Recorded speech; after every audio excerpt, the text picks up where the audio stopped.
Terima kasih saudara untuk kesempatan yang diberikan. Bersyukur kepada Tuhan Yesus yang pasti ya. Dan saya ucapkan selamat pagi buat kalian semua, juga buat ya, yang di Indonesia selamat malam.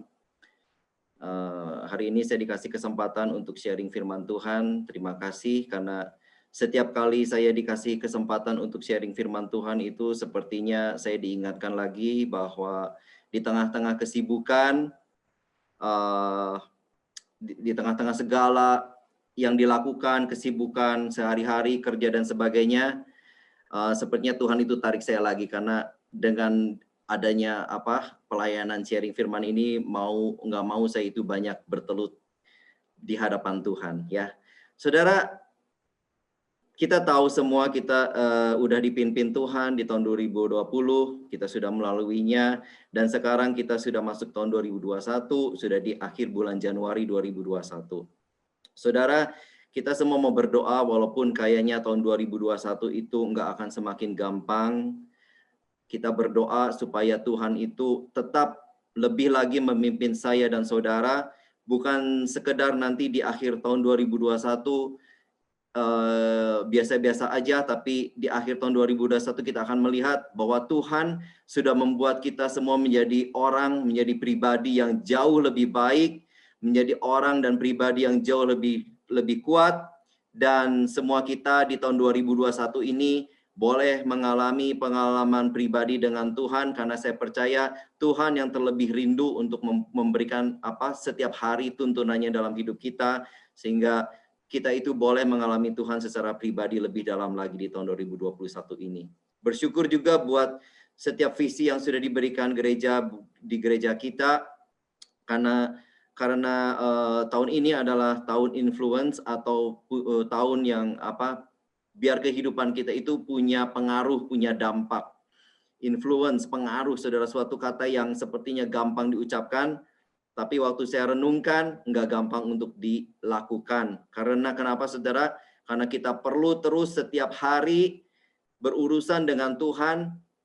Setiap hari harus mau terus diubahkan oleh Tuhan. Cara pikir kita diubahkan oleh Tuhan. Sehingga kita mengalami transformasi di dalam Tuhan. Saudara, yang menjadi visi besar, dasar dari visi ini adalah ayat firman Tuhan di Matius 5 ayat 13. Kamu adalah garam dunia. Jika garam itu menjadi tawar, dengan apakah ia diasinkan? Tidak ada gunanya lagi selain dibuang dan diinjak orang. Dalam terjemahan yang Inggrisnya bagus banget dikatakan, let me tell you why you are here. You are here to be salt, seasoning that brings out the God's flavor of this earth, saudara. Saudara, firman Tuhan berkata kita adalah garam. We are here to be salt, seasoning yang bawa flavor, God flavor of this earth. Jadi diumpamakan bahwa kita ini adalah seperti butiran garam. Saudara, kalau Tuhan itu adalah seperti chefnya saudara yang masak, maka kita itu adalah garam. Kita tahu semua saudara bahwa garam itu sangat penting peranannya saudara. Kemudian saudara, di bulan Januari ini kita dimulai dengan inside out, dari dalam keluar. Inside out, dari dalam keluar. Yohanes 7 ayat 38, minggu pertama udah disampaikan oleh Pak Yongki, minggu kedua juga Pak Irwan, kemudian minggu lalu Pastor Deborah sudah mengingatkan. Yohanes 7 ayat 38 berkata, barang siapa percaya kepadaku, seperti yang dikatakan oleh kitab suci, dari dalam hatinya saudara, dari dalam hati kita semua akan mengalir aliran-aliran air hidup, air yang baik, air yang menyejukkan, yang menjadi berkat saudara. Tapi masalahnya, kalau sumbernya belum benar saudara, maka air itu nggak akan pure, nggak akan murni saudara. Oleh karena itu saya percaya inside out itu berarti Tuhan itu mau mengajar kita untuk kita itu melihat ke dalam diri kita masing-masing, supaya kita mengenali diri kita lebih dalam lagi, apa yang terjadi dalam kehidupan kita, di dalam hati kita yang paling dalam, supaya kita itu Tuhan mau tunjukkan kepada kita, supaya kita tahu apa yang harus kita lakukan di masa-masa yang akan datang, sehingga saudara kalau ada tantangan, ada masalah, ada problema yang besar yang timbul lagi nanti di tahun 2021, kita nggak tahu apa saudara, itu semua tidak akan menghancurkan kita, tapi justru akan membuat kita semakin kuat. Jadi inside out saudara, waktu saya renungkan dapat tema ini, Tuhan mau ajak supaya kita mengenali lebih lagi, lebih dalam lagi diri kita masing-masing saudara. Saudara, Waktu saya renungkan saudara, kalau hari ini saudara kita berada dalam perjalanan rohani kita ya, kita itu ada di mana saudara? Kita itu apa terus bertumbuh dan mengalami Tuhan saudara? Kalau kita masuk slide berikutnya kita bisa lihat apa kita itu terus bertumbuh dan mengalami Tuhan, atau kita itu percaya tapi tidak berharap lagi, atau kita itu percaya tapi pasif, atau malah yang paling drastis saudara tidak peduli dengan Tuhan lagi saudara. Apa kita itu adalah orang-orang yang terus bertumbuh dan mengalami Tuhan? Berarti orang-orang ini saudara menghadapi pergumulan dan proses yang sama saudara. Tapi orang-orang ini bisa menjalani perjalanan iman mereka dengan luar biasa. Bisa terus bertumbuh dan mengalami Tuhan sampai akhir hidup mereka. Dan pada akhirnya saudara, orang ini diangkat Tuhan, mereka menjadi inspirasi, menjadi teladan, menjadi orang-orang yang punya pengaruh yang baik buat kita semua saudara. Tapi sayangnya saudara, enggak semua punya seperti ini saudara. Ada juga yang tetap percaya kepada Tuhan tapi enggak berharap banyak lagi kepada Tuhan. Jadi ada orang yang masih percaya kepada Tuhan tapi sepertinya udah enggak mau berharap dan mengandalkan Tuhan lagi. Kenapa saudara? Karena orang-orang ini merasa bahwa semua kegiatan rohani yang diikuti itu enggak membawa perubahan yang drastis gitu loh. Enggak membawa perubahan apa-apa, tidak membuat sebuah perubahan yang luar biasa yang seperti yang diharapkannya. Tidak ada perubahan yang berarti, bahkan mungkin orang-orang ini melihat membandingkan dengan keadaan orang-orang di luar sana yang tidak percaya Tuhan. Orang-orang yang tidak percaya Tuhan ini mereka juga punya pergumulan dalam keluarganya, punya problem dalam hubungan persahabatan, punya problem dengan kecanduan, punya problem dengan kemarahan yang nggak bisa dikontrol, punya kekhawatiran, punya kegagalan. Dan kita bandingkan dengan kita sendiri loh, kita juga punya semua itu, kita juga punya masalah-masalah itu, dan malah mungkin kok saya malah lebih berat gitu loh. Jadi mereka dalam hati mereka berkata, aduh percumalah ikut kebaktian, aduh percumalah ikut Tuhan, percumalah kegiatan-kegiatan rohani. Karena tanpa disadari perbandingan dia dengan orang-orang di luar sana yang dia juga rasakan sama, itu menimbulkan kekecewaan dalam hati dan membuat mereka tidak berharap lagi kepada Tuhan. Kemudian yang ketiga, mungkin kita ada orang percaya tapi pasif, saudara. Merasa percaya tapi pasif. Ada orang yang masih bolehlah ke gereja tapi karena cuma udah rutinitas, karena udah berjalan bertahun-tahun, ikut Zoom karena udah kalau nggak ikut merasa nggak enak gitu loh. Tapi percaya tapi pasif, nggak mau baca firman, nggak mau berdoa. Ke gereja cuman ya udahlah karena mau ketemu teman saya. Ke gereja kenapa? Karena mau ketemu komunitas. Itu tujuannya saudara. Sebatas datang, sebatas memuji dan mendengarkan Tuhan dan mungkin memberikan perpuluhan, persembahan, and that's it.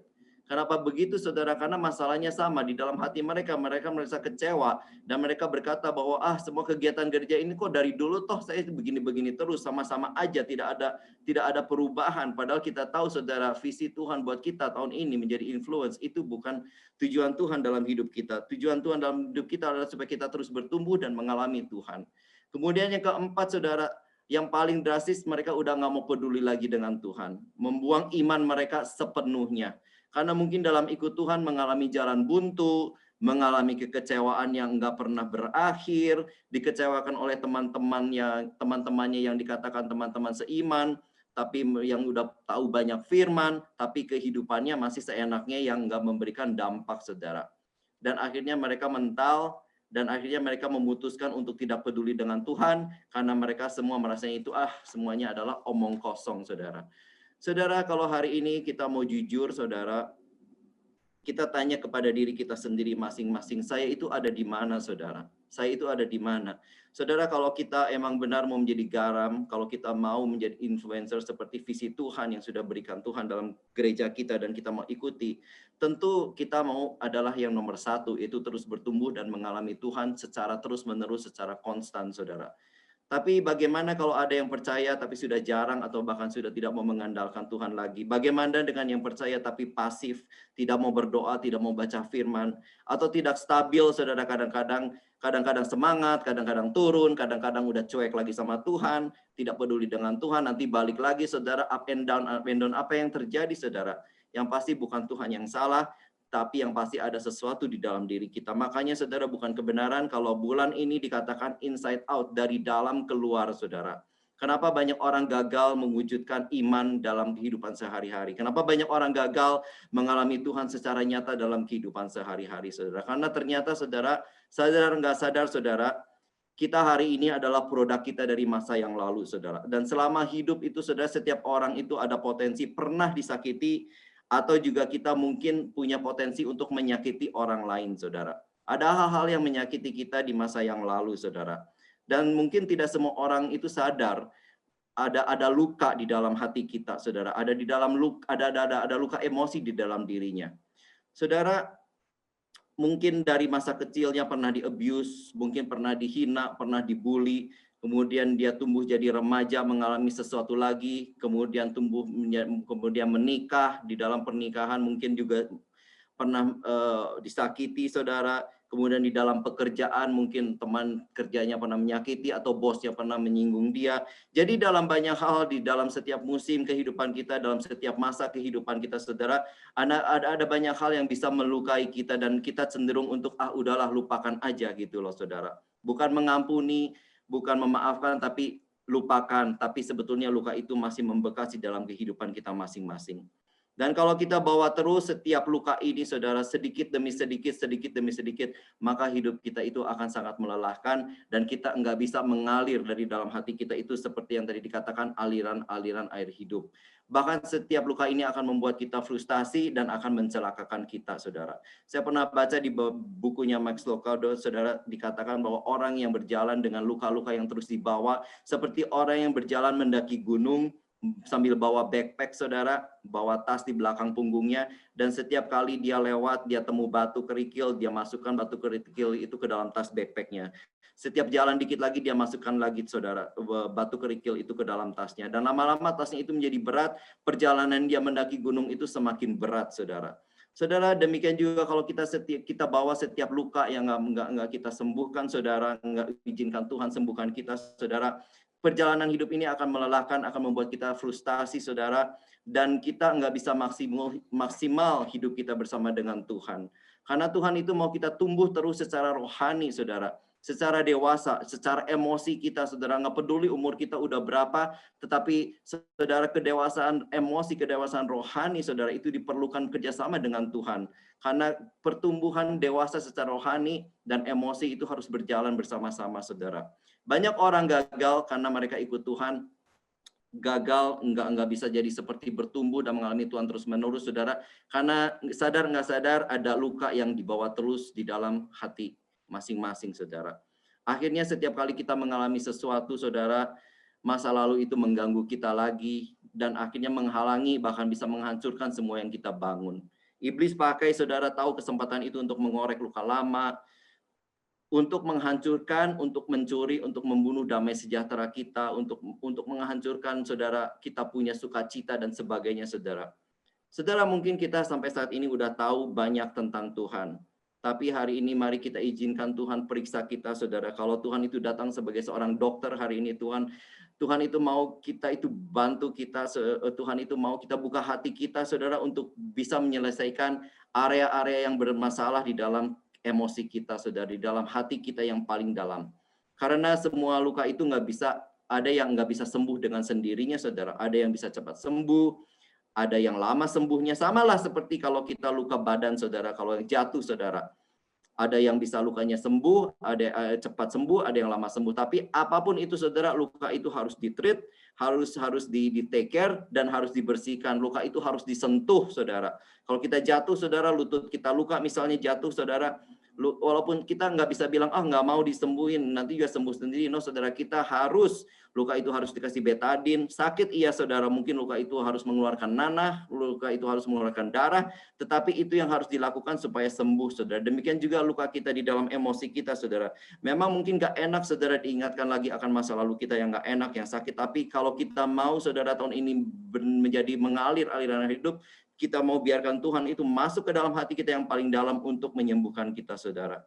Saudara, waktu saya baca tema ini, kemudian saya renungkan dan kemudian saya berdoa sama Tuhan, dan saya dapat, saudara, tentang Yusuf, saudara. Yusuf di dalam Alkitab, saudara. Siapa yang nggak kenal Yusuf, saudara?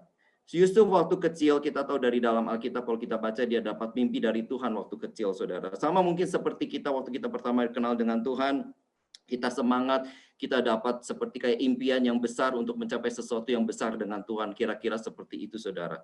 Nah, Yusuf dikasih mimpi sama Tuhan bahwa dia akan menjadi seorang raja, saudara. Nah, waktu dia ceritakan mimpinya itu kepada kakak-kakaknya enggak suka. Mereka bilang mungkin enak aja lu yang jadi raja. Mau juga kita, kata kakak-kakaknya ya, yang jadi raja mau juga kita. Kemudian Yusuf pergi ke papanya dan ceritakan mimpi yang sama kepada papanya. Papanya pun menegur Yusuf. Aduh, kurang ajar banget mimpi kamu, masa aku ayahmu menjadi hambamu? Kira-kira begitu, saudara. Padahal Yusuf itu adalah anak yang disayang sama papanya, saudara, tapi tetap ditegur karena punya mimpi yang seperti itu. Nah, suatu hari, saudara, Yusuf itu pergi mengunjungi kakak-kakaknya yang sedang bekerja, dan karena kakak-kakaknya itu benci kepada Yusuf karena mimpinya itu, saudara, akhirnya si Yusuf ini ditangkap oleh kakak-kakaknya, kemudian Yusuf dibuang ke dalam sumur, dan terus Yusuf ini dijual sebagai budak, saudara. Saudara, bayangkan apa yang terjadi pada Yusuf waktu masih kecil ini, saudara. Bayangkan dia mengalami hal semua itu, saudara. Saya percaya itu akan menjadi suatu trauma yang luar biasa dalam kehidupan Yusuf. Yusuf diikat, ditarik, masuk ke dalam sumur, dan mungkin berteriak-teriak, minta tolong, minta dibebaskan, tapi kakak-kakaknya cuek aja, dan bahkan mungkin sibuk menghitung uang hasil penjualan Yusuf sebagai seorang budak itu, saudara. Dan itu pasti membekas di hati dan pikiran Yusuf, saudara. Terus kemudian kita tahu Yusuf menjadi budak, waktu dia berusaha sebaik-baiknya di rumah Potifar, saudara, seorang pejabat, menjadi budak, dia malah dituduh memperkosa istri tuannya itu, saudara. Sehingga akhirnya dia dipenjara, saudara. Waktu di penjara dia melakukan yang terbaik, kemudian dia ketemu dengan orang, dia bantu orang itu, dia layani orang itu. Tapi setelah apa yang terjadi setelah itu, orang itu pun melupakan Yusuf, saudara. Sampai suatu hari kita tahu Tuhan mengizinkan Firaun, raja pada waktu itu, untuk mempunyai mimpi. Dan mimpinya itu sangat menggelisahkan Firaun. Dan Firaun itu mencari di seluruh negeri siapa yang bisa menerjemahkan mimpinya. Dan akhirnya sampailah di telinga Firaun tentang Yusuf yang bisa menerjemahkan mimpi, saudara. Dan dipanggillah Yusuf, dan Yusuf menerjemahkan mimpi Firaun dengan luar biasa. Dan Firaun percaya, dan Firaun mengangkat Yusuf menjadi raja muda. Dan kita lihat, saudara, mimpi Yusuf waktu kecil sekarang sudah menjadi kenyataan. Janji Tuhan sewaktu dia masih kecil sekarang benar-benar terjadi. Dia jadi raja muda di Mesir, saudara. Nah, kita tahu, saudara, di Alkitab di bagian akhir perjalanan Yusuf, kalau kita baca di Kejadian 46 ayat 29 sampai 30, dikatakan, lalu Yusuf memasang keretanya dan pergi ke Goshen mendapatkan Israel ayahnya. Ketika ia bertemu dengan dia, dipeluknya lah leher ayahnya dan ia menangis pada bahunya. Kayaknya Yusuf itu kangen sekali sama papanya, saudara. Kangen banget sama papanya, saudara. Kemudian berkatalah Israel ayahnya kepada Yusuf, sekarang bolehlah aku mati setelah aku melihat mukamu dan mengetahui bahwa engkau masih hidup. Bapaknya pun enggak kalah senang, saudara. Bahkan bapaknya bilang, saya bisa mati sekarang dengan tenang karena aku sudah melihat lagi engkau, Yusuf, anak kesayanganku yang lama hilang, sekarang aku bisa lihat lagi. Saudara, lihat, mereka berdua peluk-pelukan, kangen-kangenan, saudara. Karena apa, saudara? Karena prosesnya itu enggak sebentar, saudara.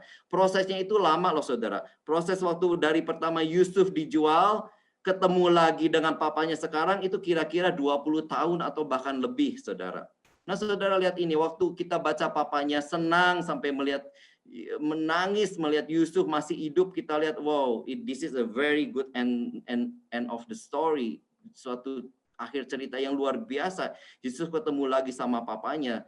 Tapi kalau kita lihat, saudara, sebetulnya, saudara, ada proses yang penuh dengan air mata, ada proses yang nggak mudah yang harus dijalani oleh Yusuf, saudara. Yusuf mau ketemu bapaknya itu enggak langsung loh, saudara. Waktu Yusuf keluar dari penjara dan kemudian menerjemahkan mimpi Firaun dan akhirnya dia menjadi raja, saudara. Yusuf itu kurang lebih udah 9 tahun menjadi raja muda di Mesir. Tapi selama 9 tahun setelah dia menjadi raja, enggak pernah Alkitab menceritakan dia berusaha mencari papanya atau kakaknya atau keluarganya, saudara. Dan kita tahu Yusuf itu sebagai raja muda, saudara. Dia punya semuanya, saudara. Dia bisa panggil jenderalnya, dia bisa panggil pasukannya, tentaranya untuk cari papanya, saudara. Kalau emang dia niat, saudara. 9 tahun, saudara, dia jadi raja. Enggak pernah sekalipun dia mau cari papanya, saudara. Dia bisa banyak source, dia banyak sumber, saudara. Dan kita tahu papanya juga bukan orang biasa, saudara. Yusuf juga mungkin masih ingat di mana dia dulu, kota di mana dia tinggal. Gampang sekali untuk cari papanya, saudara. Papanya juga bukan orang biasa, orang populer juga, orang kaya juga, saudara, pada waktu itu. Tapi kenapa, saudara? Selama 9 tahun dia jadi raja, dia tidak berusaha menemui papanya, saudara. Kalaupun, saudara, pada akhirnya kita tadi baca ending story-nya, dia bertemu dengan papanya, saudara. Itu karena Tuhan yang mempertemukan mereka lewat kakak-kakaknya, saudara, yang suatu kali tiba-tiba muncul di hadapan Yusuf waktu terjadi kelaparan. Mereka datang kepada Yusuf untuk meminta makanan, meminta pertolongan dari Yusuf, saudara. Tuhan yang mempertemukan Yusuf dengan luka lamanya lagi, saudara. Karena Tuhan sayang sama Yusuf, Tuhan mau menyembuhkan Yusuf dari luka emosi, saudara. Supaya Yusuf bisa jadi dampak, supaya jadi pengaruh tanpa beban dalam hidupnya, saudara. Hatinya bersih, saudara. Selama itu, saudara, sebelum kakaknya muncul di hadapan Yusuf, tiba-tiba muncul di hadapan Yusuf, Yusuf tidak pernah berusaha menemukan keluarganya lagi. Kalau bukan Tuhan yang mempertemukan kakak-kakaknya tiba-tiba muncul, saudara. Bahkan Yusuf itu berusaha melupakan loh masa lalunya, saudara. Lukanya masih ada, saudara. Tapi dia berusaha melupakan. Kenapa? Secara emosi dia benar-benar terluka. Masa kecilnya membuat dia trauma, saudara. Saudara, kita bisa dikatakan seseorang berhasil, saudara. Kita bisa dikatakan kita sukses, berprestasi dalam banyak hal. Tapi sukses kalau masih banyak luka, saudara, ada yang membekas dalam hidup kita, di dalam emosi kita, saudara. Itu menjadi beban, menjadi siksaan dalam kehidupan kita masing-masing. Sakit karena disakiti oleh orang yang dekat dengan kita. Sakit apapun itu, saudara. Mungkin orang tua kita pernah menyakiti kita. Apapun itu, saudara, akan jadi beban kalau kita ngeberesin hari ini, saat ini. Karena Tuhan mau bawa kita lebih tinggi lagi, saudara. Karena kesuksesan itu nggak bisa menutupi luka hati yang ada dalam kehidupan kita. Saudara, selama 9 tahun jadi raja, apa yang Yusuf lakukan? Kita lihat, saudara, di Kejadian 41 ayat 51 sampai 52. Yusuf punya anak, saudara. Yusuf memberi nama Manasye, anak sulungnya itu, sebab katanya, Allah telah membuat aku lupa sama sekali kepada kesukaranku dan kepada rumah bapakku. Lihat, waktu dia punya anak pertama, dia begitu sakit hatinya, saudara, sehingga dia namakan anaknya yang berarti, aku mau lupakan rumah bapakku, aku mau lupakan papaku, aku mau lupakan masa laluku. Apa yang terjadi pada masa lalu, aku mau lupakan, saudara. Kemudian apa yang terjadi pada waktu dia punya anak yang kedua? Pada waktu dia punya anak yang kedua, dikatakan firman Tuhan, dan kepada anaknya yang kedua diberi nama Efraim, sebab katanya, Allah membuat aku mendapat anak dalam negeri kesengsaraanku. Saudara, waktu saya renungkan, aku mendapat anak dalam negeri kesengsaraanku. Mendapat anak di negeri kesengsaraanku. Di mana negeri sengsara itu, saudara? Di mana Yusuf mendapatkan anak di negeri sengsara itu? Di Mesir, saudara. Di mana di Mesir itu adalah negeri di mana dia menjadi seorang raja. Di mana dia adalah menjadi seorang penguasa yang kaya raya, saudara. Yang punya semuanya, punya jabatan, punya harta, saudara. Punya kedudukan. Tapi dia katakan, semua itu adalah negeri sengsara, saudara. Saudara lihat Yusuf bisa sukses, saudara. Dia bisa berhasil, dia menjadi orang yang tinggi jabatannya, saudara, punya segala sesuatu. Beli apapun bisa, saudara, kalau misalnya saat seperti ini, Tuhan. Mau ngapain aja juga bisa.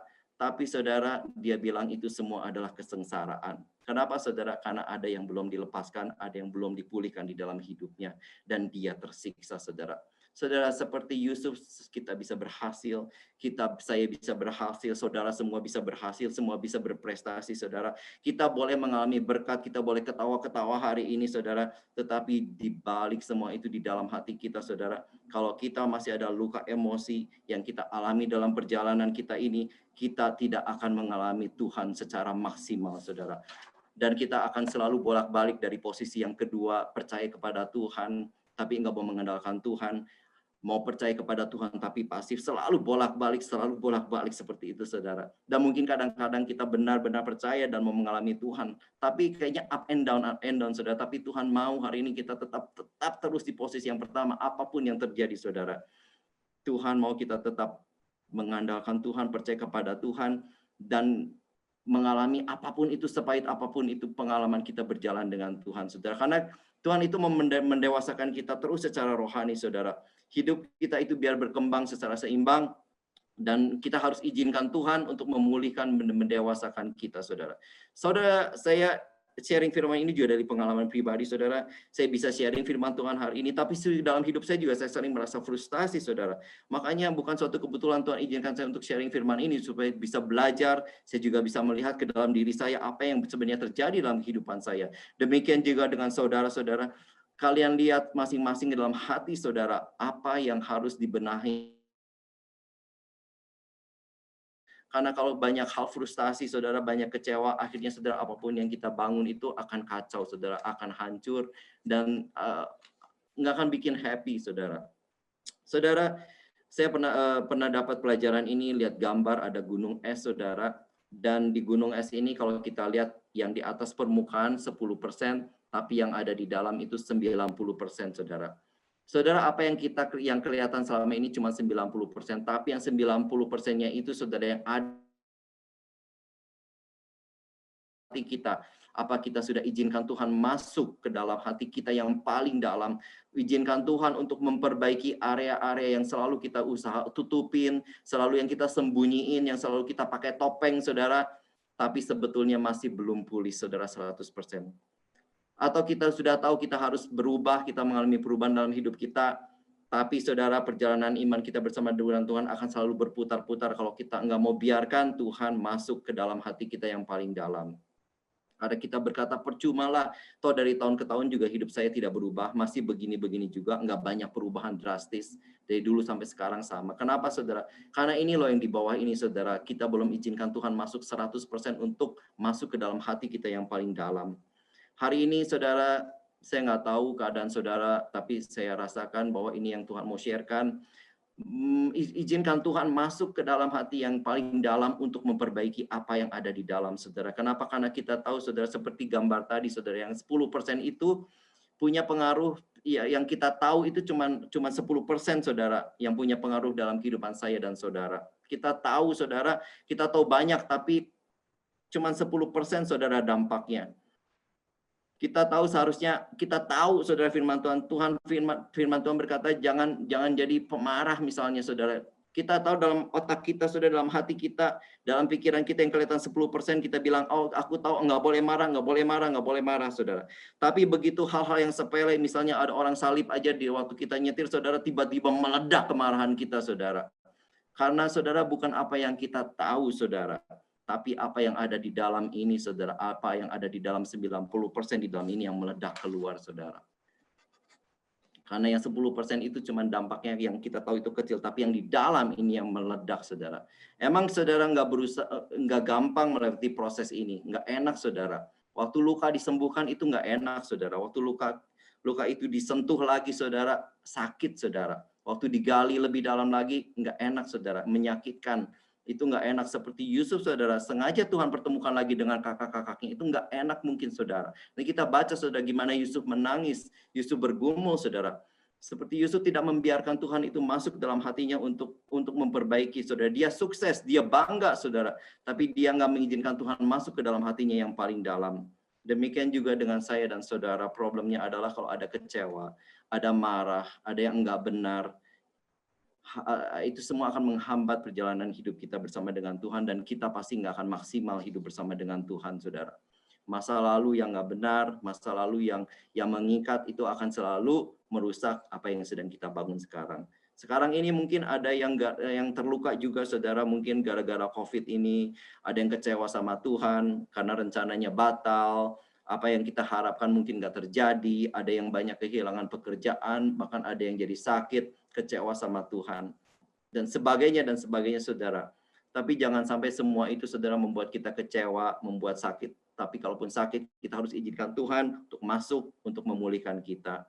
Jangan sampai percaya tapi berhenti berharap sama Tuhan. Jangan sampai ke gereja tapi pasif, nggak mau lagi baca firman, nggak mau lagi berdoa. Karena apa, saudara? Karena kita nggak mengizinkan Tuhan masuk untuk memperbaiki hati kita yang paling dalam. Mungkin kita sudah izinkan, saudara, tapi belum semuanya. Ada beberapa bagian dalam hati kita yang bilang, Tuhan, kalau yang ini jangan engkau sentuh-sentuh lagi, Tuhan. Aku udah lupakan, tapi sebetulnya masih ada di dalam, saudara. Biar hari ini, saudara, Tuhan masuk, dan Tuhan mau bongkar semuanya supaya bersihkan, supaya kita itu apa, saudara? Kita benar-benar jadi hidup yang punya dampak yang luar biasa, saudara. Saudara, mari kita terbuka sama Tuhan, datang dalam hadiratnya, saudara. Datang pada Tuhan, mungkin nggak sembuh seketika, nggak instan, saudara. Tapi pada saat kita datang dalam hadirat Tuhan, kita minta tolong Tuhan masuk untuk memperbaiki apa yang salah dalam hidup kita, apa yang salah dalam hati kita, saudara. Maka Tuhan will do something, saudara. Saudara, taunya dari mana? Dari respon yang keluar itu, segala sesuatu itu saudara pastikan respon, saudara. Keluar, saudara. Ya kan? Waktu kita gagal, apa respon kita, saudara? Apakah kita putus asa atau kita frustasi? Waktu kita kecewa, apa saudara respon kita, saudara? Apa kita merasa diri kita nggak berguna? Atau saya merasa tidak pernah berbuah seperti yang Tuhan katakan? Apa yang terjadi waktu saudara merasa dihina, saudara?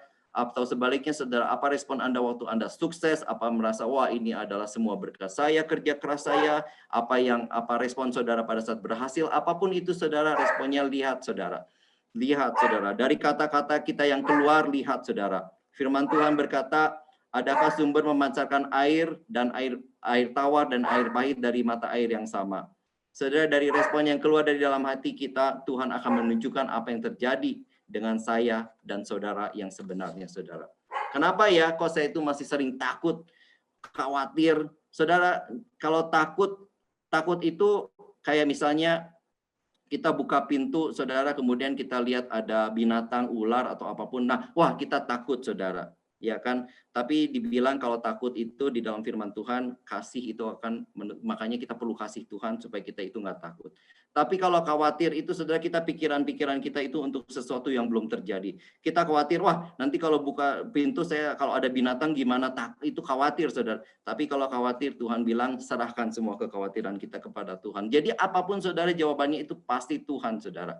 Nah sekarang respon kita itu apa yang sedang terjadi dalam kehidupan kita sehari-hari, saudara.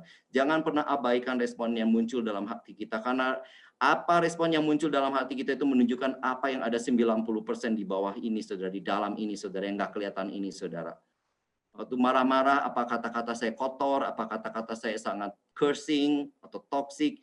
Coba lihat, saudara, kalau ada masalah, apa saya gampang putus asa, itu berarti ada yang nggak beres, saudara. Kita mesti bereskan, saudara. Kenapa kok begitu takut ya saya ini menghadapi kehidupan, begitu takut menghadapi, ditambah sekarang pandemi, COVID, segala macam. Kenapa ya saya takut sekali, saudara? Itu kita perlu lihat, saudara. Kemudian mungkin juga ada orang yang begitu sombong, begitu minder, menjadi pemalas, melakukan segala sesuatu kayaknya males banget. Atau ada orang yang dikit-dikit bohong, sehingga kebohongan itu udah menjadi kebenaran buat dia, saudara. Ada orang yang mudah sekali jatuh dalam dosa yang sama, jatuh lagi, melakukan yang seharusnya tidak dilakukan, dan tidak melakukan yang seharusnya dilakukan, saudara. Nah, saudara, kalau Tuhan mau, kalau Tuhan bersihkan kita, Tuhan mau kita itu supaya firman Tuhan di dalam Galatia 5:22 ayat 23 itu menjadi kenyataan, saudara, terjadi dalam hidup kita. Hidup kita akan mengalami buah roh, yaitu kasih, sukacita, damai sejahtera, sabar, kemurahan, kebaikan, kesetiaan, kemah lembutan, dan penguasaan diri. Tidak ada hukum yang menentang itu. Tuhan mau kita menikmati hidup ini, saudara, kalau kita mau dipulihkan sama Tuhan, saudara. Ini slide ini saya dapat waktu saya kemarin beberapa hari lalu diskusi sama teman saya, kemudian saya dapat insight, kemudian dikatakan kasih itu apa sih? Orang yang mengasihi adalah orang yang bisa memperhatikan orang lain. Kalau kita egois, terlalu egois, segala-gala buat diri sendiri, coba cek, saudara, kenapa, saudara? Apa yang menjadikan kita selalu menjadi egois, saudara. Kemudian sukacita itu antusias, excited dengan kehidupan kita. Setiap bangun pagi, saudara, excited. Tuhan berikan kesempatan yang baru. Saudara, nggak bicara antusias, sukacita itu menjadi orang yang selalu paling hebat, yang paling populer, paling ganteng, paling cantik, paling kaya. Enggak, saudara, tetapi setiap pagi kita antusias karena ada kasih Tuhan yang baru dalam hidup kita, saudara. Damai itu bicara tentang kita punya tenang menghadapi segala sesuatu dalam hidup ini, nggak gerebak-gerubuk, saudara. Selalu tahu bahwa Tuhan itu pegang kontrol, ada damai, saudara. Sabar, bicara tidak mudah menyerah menghadapi tantangan, dan tidak sedikit-sedikit give up, bahkan ada pikiran yang udah nggak benar, bunuh diri dan sebagainya, saudara. Kemurahan, kita itu bisa berbagi perasaan kita dengan orang lain, kita bisa berbagi apa yang kita punya dengan orang lain. Kemudian kebaikan, saya lupa ketik di sini, saudara, tapi kebaikan itu adalah menghargai prinsip kebenaran dan kekudusan. Kemudian Kemudian kesetiaan itu bisa menjaga komitmen saudara, enggak takut dengan komitmen dan juga tidak melanggar komitmen, termasuk saudara komitmen kita dengan Tuhan, saudara setia saudara. Lembah lembut itu tidak terus-terusan memaksakan maunya kita yang diturutin, kehendak kita yang terus-terusan diturutin saudara. Penguasaan diri, kita bisa menguasai diri, mengisi hidup ini dengan baik saudara. Waktu kita pergunakan dengan baik, seperti yang Pak Yongki pernah katakan, ada segala sesuatu ada waktunya saudara. Dan bisa mengarahkan hidup kita dengan baik, saudara. Saudara, saya akan banyak di sini karena nggak khotbah ini, tapi saudara, Tuhan mau agar ini itu bisa muncul, saudara. Kalau kita menjadi dampak, saudara, buah-buah roh ini harus muncul. Buah roh ini harus bisa muncul, saudara. Dan saya berharap saya dan saudara tahun ini bisa mengalami buah-buah ini keluar dan orang lain bisa menikmatinya, saudara. Saudara, makanya perhatikan respon yang muncul, saudara, dalam hidup kita pada saat kita mengalami segala something, saudara. Izinkan Tuhan membereskan saudara. Yusuf saudara, kembali ke Yusuf saudara.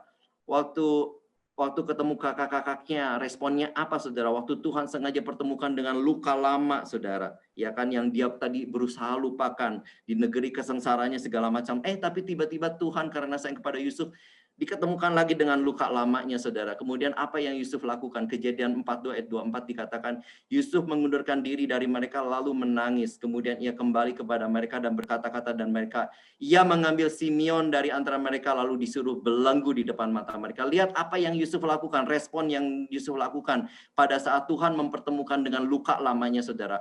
Dikatakan di ayat yang lain, terjemahan yang lain dikatakan Yusuf itu membentak-bentak kakaknya dengan kasar. Yusuf juga saudara mengalami gejolak emosi, saudara, sakit hatinya keluar. Dia bentak kakaknya, dia menangis, dia meledak marah saudara. Dia kasar, bahkan dia seperti balas dendam. Dia bilang belenggu itu si Simeon saudara. Di depan kakak-kakaknya lain dia belenggu Simeon saudara. Bahkan kita tahu kalau kita baca Alkitab dipenjarakan saudara. Kemudian Kejadian 43 ayat 30, lalu pergilah Yusuf pergi dari situ sebab hatinya sangat terharu merindukan adiknya itu dan dicarinya di tempat untuk menangis. Ia masuk ke dalam kamar itu lalu menangis di situ. Dikatakan hatinya sangat terharu, saudara. Terjemahan lain dikatakan hatinya sangat kacau. Ada gejolak emosi, saudara, dalam hatinya. Sebab kenapa, saudara? Ia merindukan adiknya, saudara, tapi juga gejolak. Dia menangis. Kenapa menangis? Karena ada kangen, sakit hati, semuanya bercampur baur saudara, belum disembuhkan sakit hatinya saudara, traumanya saudara, sukses saudara, tapi masih bawa beban luka lama. Itu adalah hidup yang enggak menyenangkan, itu adalah hidup yang tersiksa, dan itu bukan yang Tuhan mau dalam hidup kita. Yusuf menangis saudara, jangan abaikan respon yang keluar dari kita semua saudara. Perhatikan, maka kita akan tahu apa yang harus kita lakukan dan kita berdoa kepada Tuhan. Saudara, kemudian di Kejadian 45 ayat 2, Yusuf itu setelah itu menangislah ia keras-keras sehingga kedengaran kepada orang Mesir dan kepada seisi istana Firaun. Saudara, dikatakan Yusuf itu menangis keras-keras sampai istana Firaun, saudara. Kita tahulah istana Firaun nggak mungkin kecil, saudara. Kedengaran, saudara. Berarti menangisnya bukan terseduh yang biasa-biasa, saudara, tapi yang teriak, saudara, yang emosi yang ada di dalam keluar, semua gejolak emosinya, kemarahannya, frustasinya, traumanya keluar, saudara. Saudara pernah menangis keras-keras nggak? Ada something really happen to you and you cry sampai semua orang bisa dengar, saudara. Jangan abaikan, saudara. Saudara, Tuhan sengaja pertemukan luka lamanya dengan Yusuf karena Tuhan mau memulihkan Yusuf, saudara. Dan kalau kita mau, saudara, di tahun 2021 ini, biar kita mengalami Tuhan secara nyata, Tuhan sudah berikan tuntunan kita semua untuk jadi influencer, be the salt of the earth, be the light. Kita pasti mengalami banyak hal, saudara. Mungkin Tuhan izinkan ada luka lagi, saudara. Karena perjalanan kita secara rohani itu enggak akan mulus, saudara. Ada bimbang, ada takut, ada ragu, mengalami luka. Tapi disitulah ternyata pertolongan Tuhan itu nyata buat kita semua, saudara. Dia benar-benar ada dan hidup. Dan Tuhan mau kita itu semua mengalami pengalaman pribadi luar biasa dengan Tuhan. Walaupun ada banyak luka, saudara, banyak respon yang nggak benar. Kenapa saya masih sering frustasi? Kenapa saya masih sering sedih? Kenapa saya masih sering takut? Saya masih sering cemas? Kenapa nggak ada buah-buah yang baik yang dalam kehidupan saya, saudara? Saudara, tapi jangan takut, saudara. Tuhan is the expert. Tuhanlah ahlinya, saudara. Dia bisa pakai kesedihan, pakai depresi yang kita alami, frustasi yang kita alami, kemarahan yang kita alami, untuk membuat kita jadi lebih baik, asal kita biarkan Tuhan bekerja di dalam hati kita yang paling dalam. Supaya kita mengalami Tuhan lebih lagi. Tuhan akan bantu kita buka mata kita, tentang kasih karunia Tuhan yang memulihkan kita, saudara. Saudara, saya tutup dengan ini, saudara, pada siang hari ini. Setelah Yusuf dipulihkan Tuhan, saudara, setelah dia bergumul dengan Tuhan, seperti tadi yang menangisnya keras, mungkin pada saat itu dia sedang bergumul dengan Tuhan, saudara. Dan setelah hatinya dipulihkan Tuhan, saudara, setelah dia menerima proses belajar hidupnya yang gak gampang, saudara. Dan ini yang terjadi, saudara. Di Kejadian 45 ayat 5, 7, 8 dikatakan, tetapi sekarang di depan kakaknya yang tadi dia belenggu, yang tadi dia bentak, yang dipenjarakan, yang Yusuf menangis, saudara, tapi dia bilang begini sekarang, saudara. Janganlah bersusah hati dan janganlah menyesali diri, karena kamu menjual aku ke sini, sebab untuk memelihara kehidupanlah Allah menyuruh aku mendahului kamu. Dengan kata lain, setelah dipulihkan, setelah Yusuf, saudara, dipertemukan dengan luka lamanya, Tuhan pulihkan, tidak ada lagi sakit hati, saudara, di dalam hatinya. Tuhan bilang mengampuni, saudara, kita itu kalau disakiti harus mengampuni 70 kali 7, saudara. Bukan berarti dalam sehari, Tuhan bilang dalam firman Tuhan, kita itu harus dalam sehari mengampuni 70 kali 7. Bukan berarti orang yang sama itu akan menyakiti kita 490, nggak mungkin, saudara. Dalam sehari orang yang sama dalam sehari menyakiti kita 490 kali. Tapi yang dimaksudkan adalah, saudara, kalau kita disakiti orang satu kali, kemudian pikiran itu datang, kita ampuni. Pikiran itu datang, kita ampuni. Pikiran itu datang, kita ampuni. Lama-lama dipulihkan oleh Tuhan, saudara. Kita ingat lagi kejadiannya, kita ketemu orang lagi yang menyakiti kita, tapi kita udah beres hati kita, nggak ada sakit hati lagi, saudara. Seperti Yusuf, saudara, di pertemuan dan luka lama, dia menangis menaung bergumul dengan Tuhan, tetapi setelah dipulihkan Tuhan, dia bilang, oh, ternyata bukan salah kakak-kakakku loh. Ini adalah rencana Tuhan, rencana Tuhan yang membuat saya harus mengalami ini semua, sehingga saya bisa jadi orang yang lebih bijaksana, jadi pemimpin yang lebih bijaksana, saudara. Saudara, pada saat Tuhan pulihkan Yusuf, Yusuf bisa berkata begitu, saudara. Kesakitan hatinya dilupakan, saudara. Walaupun ketemu lagi dengan luka lama, tetapi, saudara, setelah dipulihkan, enggak sakit lagi, saudara. Demikian juga kita, saudara. Mungkin kita bilang, enggak mau ketemu orang itu lagi karena menyakiti. Tapi kalau dipulihkan, saudara, mau ketemu orang itu lagi pun, saudara, udah nggak ada masalah di dalam hati kita karena Tuhan sudah bereskan, saudara. Kemudian dikatakan, Allah menyuruh aku menolong kamu untuk menjamin kelanjutan keturunan di bumi ini dan untuk memelihara hidupmu sehingga sebagian besar daripadamu tertolong. Yusuf berkata kepada kakak-kakaknya, anak-anakmu pun aku akan pelihara. Itu luar biasa sekali, saudara. Dulu kakak-kakaknya mau membunuh dia, tapi karena sudah dipulihkan, saudara, udah beres hati Yusuf, saudara, udah bersih, saudara. Yusuf dipulihkan, Yusuf mengalami Tuhan secara nyata, dia mengalami perjalanan iman dari pertama sampai akhir, nggak mudah, saudara, tapi dia melewati semua itu, dia bergumul dengan Tuhan dan dibiarkan Tuhan masuk ke dalam hatinya waktu dia menangis, meraung. Saya percaya Tuhan itu masuk, saya percaya Tuhan itu sengaja pertemukan dia dengan luka lama. Kenapa, saudara? Karena Tuhan mau memulihkan keadaan Yusuf. Dan akhirnya Yusuf bisa berkata secara luar biasa. Sebagai ayat penutup, saya katakan sama sih di dalam Kejadian, saudara, cerita Yusuf dikatakan apa yang diraka-rakakan oleh si jahat, saudara. Apa yang diraka-rakakan, apa yang buruk terjadi dalam kehidupan kita, diraka-rakakan yang jahat terhadap aku, saudara. Tapi kalau kita bersama dengan Tuhan, firman Tuhan berkata, Allah akan meraka-rakakannya untuk kebaikan. Saudara, apapun yang terjadi, kalau kita pikir buruk, saudara, tapi kalau kita bersama dengan Tuhan, Tuhan ubah semua untuk jadi kebaikan. Amin, saudara. Semoga Tuhan Yesus memberkati dan kita dapat 1-2 pelajaran pada siang hari ini. Haleluya. Di dalam nama Tuhan Yesus, amin.